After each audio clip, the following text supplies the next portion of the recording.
Salut, salut, c'est le Labo du Français. Likez, commentez, partagez. Merci. Aujourd'hui, le subjonctif. Explication. Le premier de 3 épisodes. Le subjonctif, c'est une question d'opération mentale. Je vais aborder 3 mécanismes qui provoquent le subjonctif. Aujourd'hui, premier mécanisme, votre regard sur la réalité. Constatation, il pleut.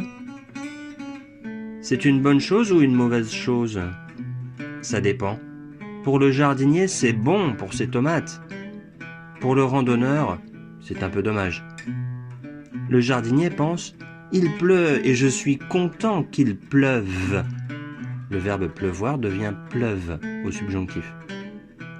Le randonneur pense « Il pleut et je suis triste qu'il pleuve ».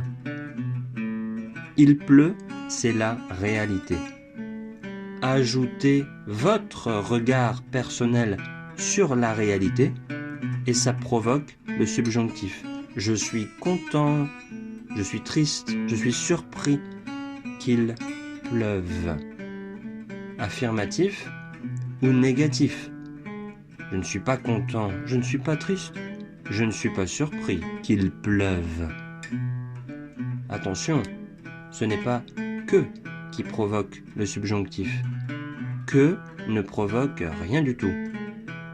Je dis que, je vois que, par exemple, ne provoque pas le subjonctif. Il faut exprimer une idée subjective avec un adjectif, mais pas seulement. Un nom, un adverbe, un verbe, ça marche aussi. Je suis triste. Je suis triste qu'il pleuve. C'est dommage qu'il pleuve. C'est bien qu'il pleuve. Je regrette qu'il pleuve, etc. On me demande parfois de donner une liste des mots qui provoquent le subjonctif. La liste, c'est le dictionnaire. Il y a beaucoup de solutions pour utiliser le subjonctif. Tout le monde l'utilise, à l'oral et à l'écrit. Les enfants, les adultes, les gentils, les méchants, tout le monde. On peut le trouver dans des phrases soutenues ou familières. C'est juste une façon de conjuguer un verbe. En français, on aime bien conjuguer les verbes. Dans le prochain podcast, on parlera d'un deuxième mécanisme qui provoque le subjonctif. Abonnez-vous pour ne pas le manquer. C'est tout pour cette fois. Likez, commentez, partagez. Merci encore, à la prochaine.